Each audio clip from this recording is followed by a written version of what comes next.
ರೇಣುಕಾಸ್ವಾಮಿ ಕೊಲೆ ಕೇಸ್ನಲ್ಲಿ ಹಿಂದೆ ದರ್ಶನ್ಗೆ ಶಿಕ್ಷೆ ಪ್ರಕಟ ಆಗುತ್ತಾ? ರೇಣುಕಾಸ್ವಾಮಿ ಕೊಲೆ ಕೇಸ್ ಸಂಬಂಧ ಚಾರ್ಜ್ ಫ್ರೇಮ್ ಆಗಬಹುದು ಅಂತ ಹೇಳಲಾಗ್ತಾ ಇದೆ. ಹಾಗಾಗಿ ಮಧ್ಯಾಹ್ನ 2:15ಕ್ಕೆ ಎಲ್ಲ ಆರೋಪಿಗಳು ಕೂಡ ಕೋರ್ಟ್ಗೆ ಹಾಜರಾಗ್ತಾರೆ. 57ನೇ ಸಿಸಿಎಚ್ ಕೋರ್ಟ್ಗೆ ಹಾಜರಾಗಲಿದ್ದಾರೆ. ಆರೋಪಿಗಳು ದರ್ಶನ್ ಪರಪ್ಪನ ಅಗ್ರಹಾರದಿಂದ ಕೋರ್ಟ್ಗೆ ಬರ್ತಾರೆ. ದರ್ಶನ್ ಜೊತೆ ಜೈಲಿನಲ್ಲಿ ಇರುವಂತಹ ಈ ಕೇಸ್ಗೆ ಸಂಬಂಧಪಟ್ಟ ಉಳಿದ ಆರೋಪಿಗಳು ಸಹ ಹಾಜರಾಗ್ತಾರೆ. ಇವತ್ತೇ ಶಿಕ್ಷೆ ಪ್ರಕಟ ಆಗುವ ಸಾಧ್ಯತೆಯೂ ಕೂಡ ಇದೆ. ಒಂದು ವೇಳೆ ಚಾರ್ಜ್ ಫ್ರೇಮ್ ಫಿಕ್ಸ್ ಆದ್ರೆ, ಚಾರ್ಜ್ ಫ್ರೇಮ್ ಫಸ್ಟ್ ಫಿಕ್ಸ್ ಆಗಬೇಕಾಗುತ್ತೆ. ವಕೀಲರು ಮುಂದೆ ಯಾವ ಕ್ರಮ ಕೈಗೊಳ್ತಾರೆ, ಯಾವ ರೀತಿಯಲ್ಲಿ ವಾದ ಮಂಡನೆ ಮಾಡ್ತಾರೆ ಅದನ್ನು ಕೂಡ ನೋಡಬೇಕಾಗುತ್ತೆ. ಮುಂದಿನ ಪಾಯಿಂಟ್ ಏನಿರುತ್ತೆ ಅಂತ ನೋಡಬೇಕಾಗುತ್ತೆ. ಒಟ್ಟಿನಲ್ಲಿ 57ನೇ ಸಿಸಿಎಚ್ ಕೋರ್ಟ್ಗೆ ದರ್ಶನ್ ಇವತ್ತು ಹಾಜರಾಗಬೇಕಾಗುತ್ತೆ. ಜೊತೆಗೆ ಈ ಕೇಸ್ನಲ್ಲಿ ಅವ್ರ ಜೊತೆ ಇರೋ ಇನ್ನುಳಿದ ಆರೋಪಿಗಳು ಕೂಡ ಹಾಜರಾಗಬೇಕಾಗುತ್ತೆ. ಹಾಗಾಗಿ ಪರಪ್ಪನ ಅಗ್ರಹಾರದಿಂದ ಇವತ್ತು ಕೋರ್ಟ್ಗೆ ಡೈರೆಕ್ಟ್ ಆಗಿ ಕರ್ಕೊಂಡ್ ಬರ್ತಾರೆ. ಶಿಕ್ಷೆಯ ಪ್ರಮಾಣ ಪ್ರಕಟ ಆಗೋ ಸಾಧ್ಯತೆ ಇದೆ. ಇನ್ನಷ್ಟು ಅಪ್ಡೇಟ್ ಪಡ್ಕೊಳ್ಳೋಣ. ನಮ್ಮ ಪ್ರತಿನಿಧಿ ಮಾದೇಶ್ ಫೋನ್ ಕನೆಕ್ಟ್ ಆಗಿದ್ದಾರೆ. ಮಾದೇಶ್, ಇವತ್ತು ಏನೆಲ್ಲ ಆಗ್ಬೋದು ಕೋರ್ಟ್ನಲ್ಲಿ, ಡೀಟೇಲ್ ಆಗಿ ಹೇಳಿ. ಶ್ರೀಲಕ್ಷ್ಮಿ, ಇವತ್ತು ರೇಣುಕಾಸ್ವಾಮಿ ಕೊಲೆ ಪ್ರಕರಣದ ಎಲ್ಲ ಆರೋಪಿಗಳ ವಿರುದ್ಧ ಆರೋಪವನ್ನ ನಿಗದಿ ಮಾಡುವಂತ ಕೆಲಸವನ್ನ ಕೋರ್ಟ್ ಮಾಡುತ್ತೆ. ದರ್ಶನ್, ಪವಿತ್ರ ಗೌಡ, ವಿನಯ್ ಸೇರಿ ಆರೋಪಿಗಳು 17 ಜನ ಆರೋಪಿಗಳೇನಿದ್ದಾರೆ ಎಲ್ಲರನ್ನು ಕೂಡ ಇವತ್ತು ಕೋರ್ಟ್ಗೆ ಹಾಜರುಪಡಿಸುವಂತ ಕೆಲಸವನ್ನ ಮಾಡಲಾಗುತ್ತೆ. ಯಾರ್ಯಾರು ಜಾಮೀನಿನ ಮೇಲೆ ಹೊರಗಡೆ ಇದ್ದಾರೆ ಅವರೆಲ್ಲರೂ ಕೂಡ ಕೋರ್ಟ್ಗೆ ಅಪೀರ್ ಆಗಬೇಕಾಗುತ್ತೆ. ಜೊತೆಗೆ ದರ್ಶನ್, ಪವಿತ್ರ ಗೌಡ ಸೇರಿ 7 ಜನ ಆರೋಪಿಗಳು ಜೈಲಿನಲ್ಲಿದ್ದಾರಲ್ಲ ಅವರೆಲ್ಲರನ್ನು ಕೂಡ ಕೋರ್ಟ್ಗೆ ಕರೆತಂದು ನೇರವಾಗಿ ಹಾಜರುಪಡಿಸುವಂತ ಕೆಲಸವನ್ನ ಪೊಲೀಸರು ಮಾಡ್ತಾರೆ.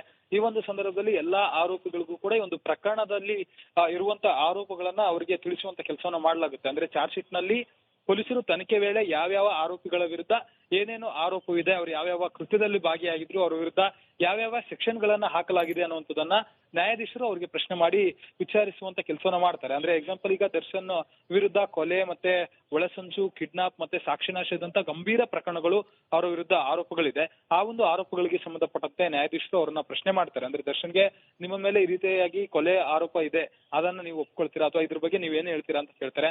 ಬಹುತೇಕವಾಗಿ ಯಾರು ಕೂಡ ಅಂದ್ರೆ ಪ್ರಕರಣದ ಆರೋಪಿಗಳು ಬಹುತೇಕವಾಗಿ ಅದನ್ನ ತಮ್ಮ ಆರೋಪಗಳನ್ನ ತಳ್ಳಿ ಹಾಕ್ತಾರೆ. ತಳ್ಳಿ ಹಾಕಿದ ನಂತರ ಅಂದ್ರೆ ಕೊಲೆ ಆರೋಪ ಇದೆ, ಜೊತೆಗೆ ಸಾಕ್ಷ್ಯನಾಶ ಆರೋಪ ಇದೆ, ಕಿಡ್ನಾಪ್ ಆರೋಪ ಇದೆ, ಈ ರೀತಿಯಾದಂತಹ ತನಿಖೆ ವೇಳೆ ಈ ರೀತಿ ಕಂಡು ಬಂದಿದೆ, ನೀವ್ ಏನ್ ಹೇಳ್ತೀರಾ ಅಂತ ಹೇಳಿ ಅಕ್ಯೂಸ್ಡ್ ಏನಿರ್ತಾರೆ ದರ್ಶನ್ ಆಗಿರ್ಬೋದು, ಬೇರೆ ಎಲ್ಲ ಆರೋಪಿಗಳನ್ನು ಕೂಡ ಪ್ರತ್ಯೇಕವಾಗಿ ಕೇಳುವಂತ ಕೆಲಸವನ್ನ ನ್ಯಾಯಾಧೀಶರು ಮಾಡ್ತಾರೆ. ಆ ಒಂದು ಸಂದರ್ಭದಲ್ಲಿ ಅವರ ರಿಯಾಕ್ಷನ್ ಅನ್ನು ಕೂಡ ಅಂದ್ರೆ ಹೇಳಿಕೆಗಳನ್ನು ಕೂಡ ದಾಖಲಿಸಿಕೊಳ್ಳುವಂತ ಕೆಲಸವನ್ನ ಮಾಡ್ತಾರೆ. ಒಂದು ವೇಳೆ ಆಗ ಅಲ್ಲಿ ಗಿಲ್ಟಿ ಫೀಲ್ ಆಗಿ ಯಾರಾದ್ರೂ ಆರೋಪಿಗಳು ಒಪ್ಕೊಂಡ್ರೆ ಅದಕ್ಕೆ ಸಂಬಂಧಪಟ್ಟಂತೆ ಮುಂದಿನ ಶಿಕ್ಷೆ ಪ್ರಮಾಣ ಪ್ರಕಟ ಮಾಡೋದಕ್ಕೆ ದಿನಾಂಕವನ್ನ ನಿಗದಿ ಮಾಡುತ್ತೆ.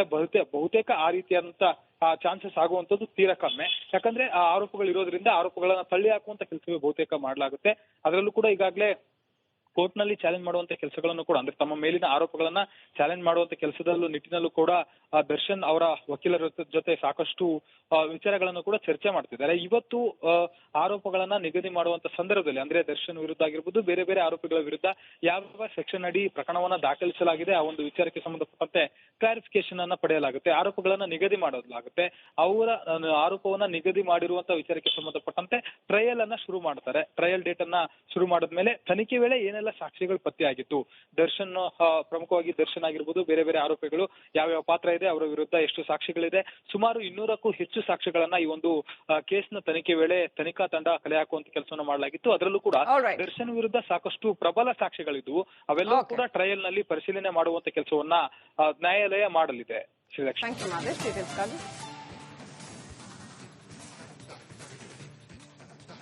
ಬೆಳ್ತಂಗಡಿ ಕೋರ್ಟ್ಗೆ ಮಾಸ್ ಮ್ಯಾನ್ ಚಿನ್ನಯ್ಯನನ್ನ ಹಾಜರುಪಡಿಸಲಾಗ್ತಾ ಇದೆ. ಶಿವಮೊಗ್ಗದಿಂದ ಬೆಳ್ತಂಗಡಿ ಕೋರ್ಟ್ಗೆ ಕರ್ಕೊಂಡು ಬಂದು ಹಾಜರುಪಡಿಸಲಾಗ್ತಾ ಇದೆ. ಬಿಎನ್ಎಸ್ 183 ಅದರ ಅಡಿಯಲ್ಲಿ ಹೇಳಿಕೆ ನೀಡಲಿದ್ದಾನೆ ಸಿಎನ್ ಚಿನ್ನಯ್ಯ. ಬುರುಡೆಗೆ ಸಂಬಂಧಪಟ್ಟಂತೆ ಮಾಸ್ ಮ್ಯಾನ್ ಚಿನ್ನಯ್ಯ ಇವತ್ತು ಕೂಡ ಜಡ್ಜ್ ಮುಂದೆ ಹೇಳಿಕೆ ಕೊಡ್ತಾರೆ. ತನ್ನ ತಪ್ಪೇನೂ ಇಲ್ಲ ಅಂತ ಈ ಹಿಂದೆ ಹೇಳಿಕೆ ನೀಡಿದ್ದಂತಹ ಚಿನ್ನಯ್ಯ ಇವತ್ತೇನ್ ಹೇಳ್ತಾನೆ, ಡೀಟೇಲ್ ಆಗಿ ಹೇಳಿಕೆ ಕೊಡ್ತಾನ. ಜಡ್ಜ್ ಮುಂದೆ ಇವತ್ತು ಕೂಡ ಹೇಳಿಕೆ ಕೊಡೋದಕ್ಕೋಸ್ಕರ ಆತನನ್ನ ಕರ್ಕೊಂಡು ಬರಲಾಗ್ತಾ ಇದೆ. ತನ್ನ ತಪ್ಪೇನೂ ಇಲ್ಲ ಇದರಲ್ಲಿ, ಅಂದ್ರೆ ತನಗೆ ಯಾರೋ ಮಾಡಿಸಿದ್ರು ಅನ್ನೋ ಅರ್ಥದಲ್ಲಿ ಹೇಳಿಕೆಯನ್ನ ಕೊಟ್ಟಿದ್ದಾನೆ.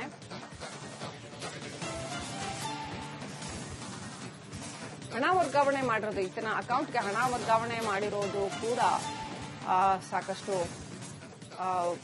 ವಿವಾದಕ್ಕೆ ಕಾರಣವಾಗಿದೆ. ಆ ಬಗ್ಗೆ ಕೂಡ ಏನಾದರೂ ಹೇಳ್ತಾನ.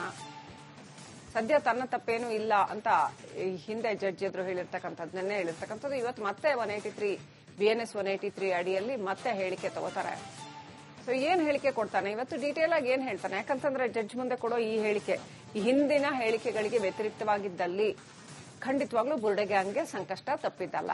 ಸೊ ಈಗ ಏನ್ ಹೇಳಿಕೆ ಕೊಡ್ತಾನೆ ಆತನ ಮೇಲೆ? ಈಗ ಸದ್ಯ ಪೊಲೀಸರ ವಶದಲ್ಲಿರೋದ್ರಿಂದ ಯಾವುದೇ ತರ ಒತ್ತಡ ಇಲ್ಲ ಅಂತ ಅಂದ್ಕೊಳ್ಬಹುದು, ಯಾವುದೇ ತರ ಸಮಸ್ಯೆ ಇಲ್ಲ ಅಂತ ಅಂದ್ಕೊಳ್ಬಹುದು. ಯಾಕಂದ್ರೆ ಆತನ ಪತ್ನಿ ಮಲ್ಲಿಕಾನೇ ಹೇಳಿರ್ತಕ್ಕಂಥದ್ದು, ಪೊಲೀಸರೇ ನನ್ನ ಗಂಡನನ್ನ ಬಚಾವ್ ಮಾಡಿದ್ದಾರೆ, ಪೊಲೀಸರು ಇಲ್ಲದೆ ಹೋಗಿದ್ದಿದ್ರೆ ಇಷ್ಟೊತ್ತಿಗೆ ನನ್ನ ಗಂಡನನ್ನ ಸಾಯಿಸ್ಬಿಡ್ತಿದ್ರೇನು ಅಂತ ನಮ್ಮ ರಿಪಬ್ಲಿಕ್ ಕನ್ನಡಕ್ಕೆ ಮಲ್ಲಿಕಾ ಮಾತಾಡಿರ್ತಕ್ಕಂಥದ್ದು. ಸೊ ಹಾಗಾಗಿ ಇವತ್ತು ಅಷ್ಟರ ಮಟ್ಟಿಗೆ ಒತ್ತಡ ಏನು ಇರ್ಲಿಕ್ಕಿಲ್ಲ ಅಂತ ಅನ್ಸುತ್ತೆ ಚಿನ್ನಯ್ಯನ ಮೇಲೆ. ಆತನಿಗೆ ಪೊಲೀಸರು ಕೂಡ ಒಂದ್ ರೀತಿಯಲ್ಲಿ ಜೀವಕ್ಕೆ ಏನು ತೊಂದರೆ ಇಲ್ಲ ಅನ್ನೋ ರೀತಿಯಲ್ಲಿ ಪ್ರೊಟೆಕ್ಷನ್ ಕೊಟ್ಟಿದ್ದಾರೆ. ಆತ ಆರೋಪಿ. ಶಿವಮೊಗ್ಗ ಜೈಲಿನಿಂದ ಆತನನ್ನ ಇವತ್ತು ಕರ್ಕೊಂಡು ಬಂದು ಹಾಜರುಪಡಿಸಲಾಗುತ್ತೆ ಜಡ್ಜ್ ಮುಂದೆ. ಜಡ್ಜ್ ಎದುರು ಏನ್ ಹೇಳಿಕೆ ಕೊಡ್ತಾನೆ ಕಾದು ನೋಡ್ಬೇಕಾಗಿದೆ.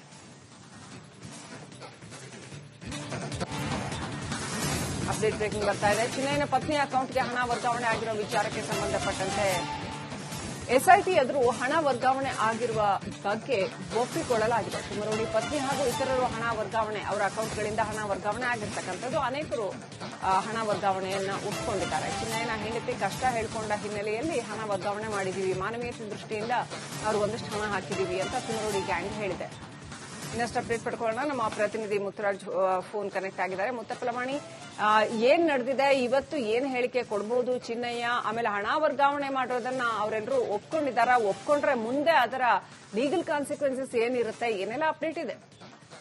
ಶ್ರೀಲಕ್ಷ್ಮಿ, ಈಗ ತಾನೇ ಈ ಚಿನ್ನಯ್ಯನನ್ನ ಶಿವಮೊಗ್ಗ ಜೈಲಿನಿಂದ ನೇರವಾಗಿ ಬೆಳ್ತಂಗಡಿಯ ನ್ಯಾಯಾಲಯಕ್ಕೆ ಕರ್ಕೊಂಡು ಬಂದಿರುವಂತದ್ದು. ಇನ್ನೇನು ಕೆಲವೇ ಹೊತ್ತಲ್ಲಿ ಈತನನ್ನ ನ್ಯಾಯಾಧೀಶರ ಮುಂದೆ ಪ್ರೊಡ್ಯೂಸ್ ಮಾಡಲಾಗುತ್ತೆ. ನಂತರದಲ್ಲಿ ಈತನ ಹೇಳಿಕೆಯನ್ನ BNS ಕಾಯ್ದೆ 183 ಅಡಿಯಲ್ಲಿ ಈತನ ಹೇಳಿಕೆಯನ್ನ ತೆಗೆದುಕೊಳ್ಳುವಂತಹ ಕೆಲಸವನ್ನು ನ್ಯಾಯಾಧೀಶರು ಮಾಡ್ತಾರೆ. ಇದು ಇನ್ ಕ್ಯಾಮರಾ ನಡೆಯುವಂತಹ ಕಾರಣಕ್ಕಾಗಿ ಕೇವಲ ನ್ಯಾಯಾಧೀಶರು ಮತ್ತೆ ಅಲ್ಲಿರುವಂತಹ ಒಬ್ಬ ಸಿಬ್ಬಂದಿ ಮಾತ್ರ ಆ ಒಂದು ಹೇಳಿಕೆಯನ್ನ ದಾಖಲು ಮಾಡ್ಕೊಂತಾರೆ. ಇದಾದ ನಂತರದಲ್ಲಿ ಈ ಒಂದು ಈತನ ಹೇಳಿಕೆ ಸಂಪೂರ್ಣವಾಗಿ ಮುಕ್ತಾಯಗೊಂಡ ನಂತರದಲ್ಲಿ ಒಂದು ವರದಿಯನ್ನ ಇಲ್ಲಿರುವಂತಹ SITಯ ಇನ್ವೆಸ್ಟಿಗೇಷನ್ ಆಫೀಸರ್ ಯಾರಿರ್ತಾರೆ, IO ಯಾರಿರ್ತಾರೆ, ಅವರಿಗೆ ಒಂದು ಕೊಡುವಂತಹ ಕೆಲಸ ಮಾಡ್ತಾರೆ. ಅದರ ಆಧಾರದ ಮೇಲೆ ಮುಂದಿನ ತನಿಖೆಯನ್ನು SIT ಅಧಿಕಾರಿಗಳು ಮಾಡ್ತಾರೆ.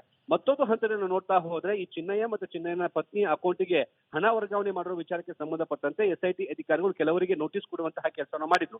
ಆ ನೋಟಿಸ್ಗೆ ಸಮರ್ಪಕವಾದಂತಹ ಉತ್ತರವನ್ನು ಕೊಡುವಂತಹ ಕೆಲಸವನ್ನ ಈ 11 ಜನರು ಕೂಡ ಮಾಡಿದ್ದಾರೆ. ಏನಂದ್ರೆ ಈ ಚಿನ್ನಯ್ಯನ ಹೆಂಡತಿ ಪದೇ ಪದೇ ಕಾಲ್ ಮಾಡ್ತಾ ಇದ್ರು, ಮನೆ ನಡೆಸೋಕೆ ಕಷ್ಟವಾಗ್ತಾ ಇದೆ, ಮನೆ ಬಾಡಿಗೆ ಆಗಿರ್ಬೋದು, ಮತ್ತೆ ಇನ್ನಿತರ ಕೆಲಸಗಳಿಗೆ ಹಣದ ಅವಶ್ಯಕತೆ ಇದೆ, ಹೀಗಾಗಿ ಹಣ ನೀಡಿ ಅಂತ ಹೇಳ್ಬಿಟ್ಟು ಮನವಿ ಮಾಡ್ತಾ ಇದ್ರು. ಹೀಗಾಗಿ ಮಾನವೀಯತೆ ದೃಷ್ಟಿಯಿಂದ ಅವರ ಅಕೌಂಟ್ಗೆ 10,000 ಆಗಿರ್ಬೋದು, 20,000 ಹೀಗೆ ಹಣಗಳನ್ನ ವರ್ಗಾವಣೆ ಮಾಡೋದು ಸತ್ಯ ಅಂತ ಹೇಳ್ಬಿಟ್ಟು ಎಲ್ಲರೂ ಕೂಡ ಒಪ್ಕೊಂಡಿರುವಂತದ್ದು. ಈಗ ಮುಂದಿನ ತನಿಖೆ ಅಂದ್ರೆ ಈತನ ಹೇಳಿಕೆ, ಚಿನ್ನಯ್ಯನ ಹೇಳಿಕೆಯ ನಂತರದಲ್ಲಿ ಸಿಗುವಂತಹ ವರದಿಯ ಆಧಾರದ ಮೇರೆಗೆ SIT ಅಧಿಕಾರಿಗಳು ಈ ಹಣ ವರ್ಗಾವಣೆ ವಿಚಾರವನ್ನು ಕೂಡ ಮರ್ಜ್ ಮಾಡುವ ಮೂಲಕ ಅದನ್ನು ಮತ್ತೊಂದು ಹಂತದ ತನಿಖೆಯನ್ನು ಮಾಡುವಂತಹ ಕೆಲಸವನ್ನು ಕೂಡ ಮಾಡಲಿದ್ದಾರೆ. ಈಗ SIT ಅಧಿಕಾರಿಗಳು ಮುಖ್ಯವಾಗಿ ಕಾಯ್ತಾ ಇರುವಂತದ್ದು ಚಿನ್ನಯ್ಯನ 183 ಹೇಳಿಕೆಯಲ್ಲಿ ಆತ ಏನ್ ಹೇಳಿಕೆಯನ್ನ ಕೊಡ್ತಾನೆ, ಆತ ಯಾರ ಮೇಲೆ ಆರೋಪವನ್ನ ಮಾಡ್ತಾನೆ, ಅದರ ಆಧಾರದ ಮೇರೆಗೆ SIT ಅಧಿಕಾರಿಗಳು ಮತ್ತೊಂದು ಹಂತದ ತನಿಖೆನ ಆರಂಭ ಮಾಡೋಕೆ ಸಿದ್ಧರಾಗಿರುವಂತದ್ದು. ಎಲ್ಲಾ ರೀತಿಯ ಕಾನೂನಾತ್ಮಕವನ್ನು ಹೋರಾಟ ಮಾಡೋದಕ್ಕೆ ಕೂಡ SIT ಅಧಿಕಾರಿಗಳು ರೆಡಿ ಆಗಿದ್ದಾರೆ.